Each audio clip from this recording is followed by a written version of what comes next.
And I see young women all the time struggling to figure out what to do with their lives because they have no idea how to have a job/career and a family.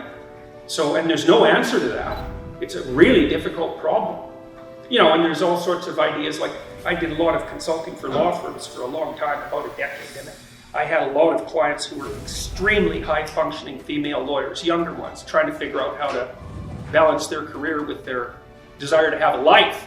And you hear all the time about women being denied access to positions of power, and that's the consequence of prejudice and oppression. It's like, yeah, everything is caused by the same thing first, right? You have got one causal principle, wonderful, now you're a philosopher.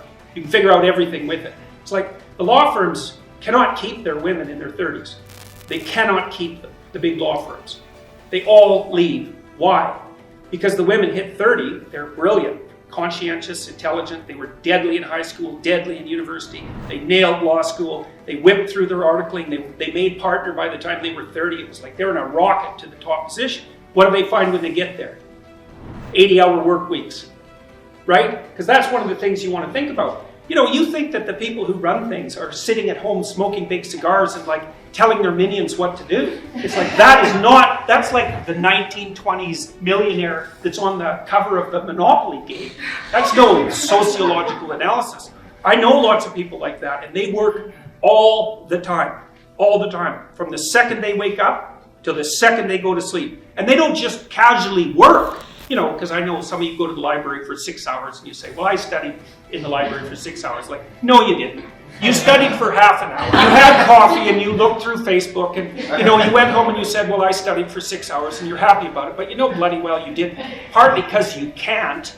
I can only read for about 3.5 hours till I'm done. And I'm pretty good at it.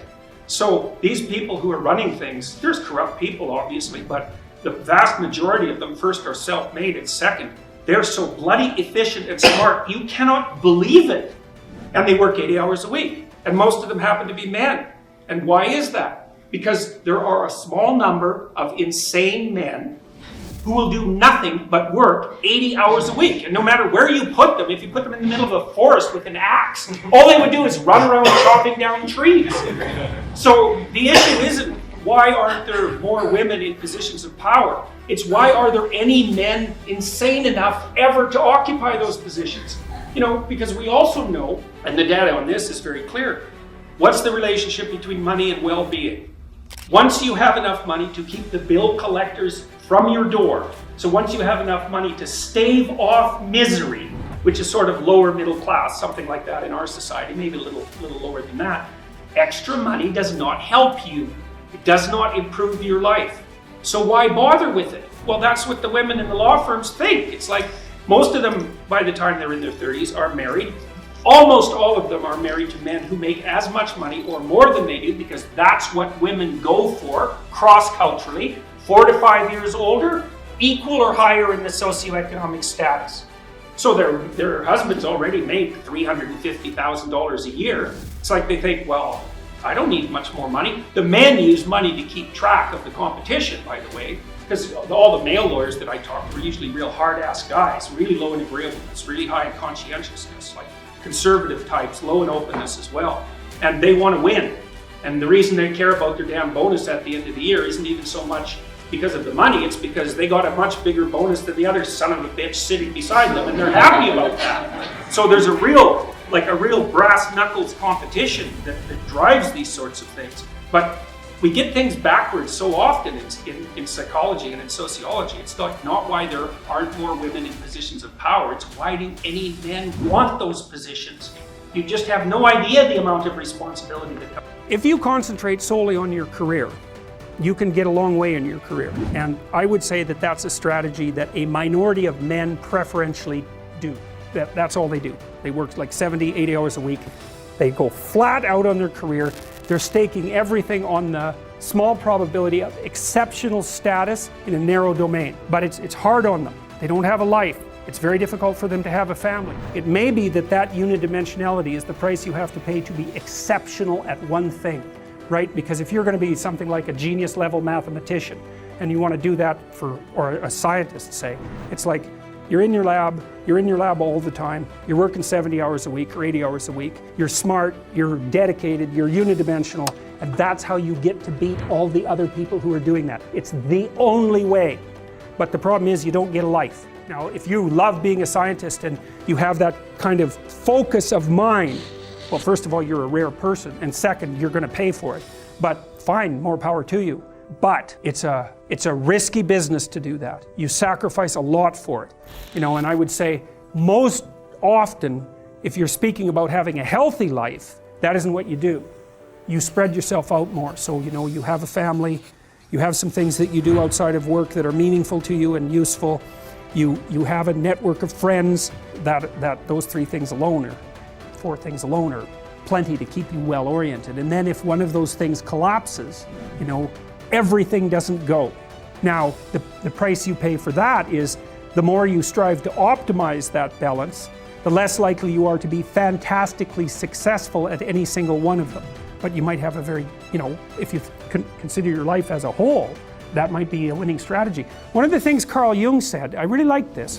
He thought that men went after perfection and women went after wholeness. So they're different value, they're different, there's something different at the top of the value hierarchy.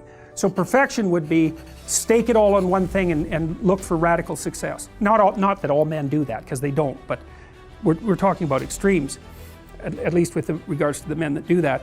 The wholeness idea is more like, well, I want one thing in my life to be 150%, or I want 5 things in my life to be 80%. Well, there's a lot more richness in a life where you have 5 things operating at 80%, but you're not operating at any of them at 150%. So, and I really believe this because I've watched men and women go through their careers now for a long period of time, and one of the things that there's lots of things that produce this, but one of the things that I've noticed is that mostly women in their 30s bail out of unidimensional careers. They won't do them. They won't put in the 80 hours a week that they would have to put in order to dominate that particular area. And it isn't, the reason that they won't do it is because they decide it's not worth it. And no wonder, because why would that be worth it? It's like, well, you want to be an outstanding scientist. It's like, okay, really, that's what you want. Because that means that's what you do. Because you're competing with other people. They're smart, they're hardworking, and if you want to be at the top, you have to be smarter and work harder than any of them. And working hard means working long hours. I mean, it also means working diligently, but in the final analysis, it's also an additive issue. If I'm smart and hardworking and I can crank out for 70 hours a week, and you do it for 30, it's like, in 2 years, I'm so far ahead of you, you will never, ever catch up. Anyways. And I think maybe part of the reason too that women are oriented that way more than men, I think there's 2 reasons. One is socioeconomic status does not make women more attractive on the mating market, but it does make men more attractive. And the second is women's time frame is compressed, right? Because guys can always say, well, I'll have kids later. And they can say that till they're like 80. Whereas women, it's like, no way, man, you got to get it together by the time you're, let's say 40, but really probably by 35, but definitely by 40, because otherwise it ain't happening. And that's bloody dreadful. Like the most unhappy people you ever see. One of the common routes to extreme unhappiness is to want children and not have them. I wouldn't recommend that.